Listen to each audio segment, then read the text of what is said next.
So Norm Gronde asks, in the Great Adventure Bible, the nation of Israel is described in the section of the conquest and judges, Joshua, Judges, and 1 Samuel, as falling into a continuous cycle of sin, servitude, supplication, salvation, and silence. In light of your recent emergence talk with John V. and Paul V., you discussed the idea of story and the breakdown of meaning. Elsewhere, you discussed the idea of loss of memory as an inevitable consequence of moving further and further away from the center. In what ways might this breakdown of meaning be a symptom of forgetting, silence? In what ways might this breakdown of meaning be a symptom of forgetting? I don't know why you put silence there, because I don't see silence as forgetting.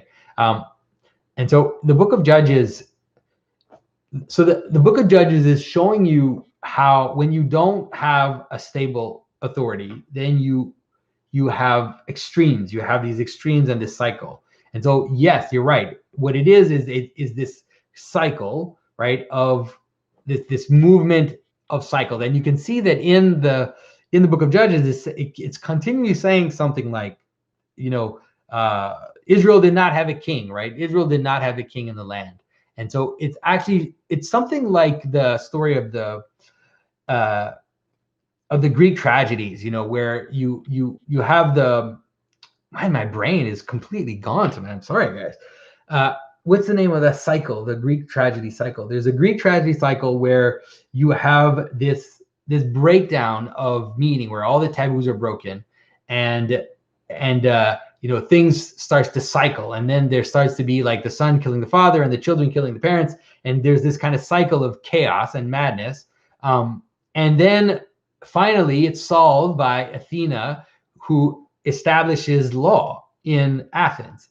And so the establishing of law and a stable hierarchy is what stops the cycle of vengeance and cycles of fall and everything. And so that is what is represented in this story of the Bible as well, is that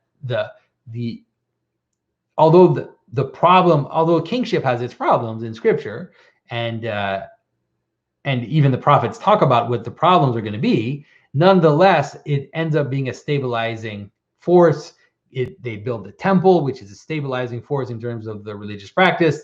They also create laws which will stabilize the identity of these tribes that are fighting amongst each other and ripping each other apart. And so I think that that's the best way to understand it. And so if you think of my brother's book, you can understand it as the book of Judges is being a slave to the cyclical pattern, right? To be a slave to this cycle of time, whereas establishing space in the center, establishing the temple, and establishing Jerusalem as the capital, the king, is what is going to stop this kind of endless cycle of turning that happens in the book of Judges.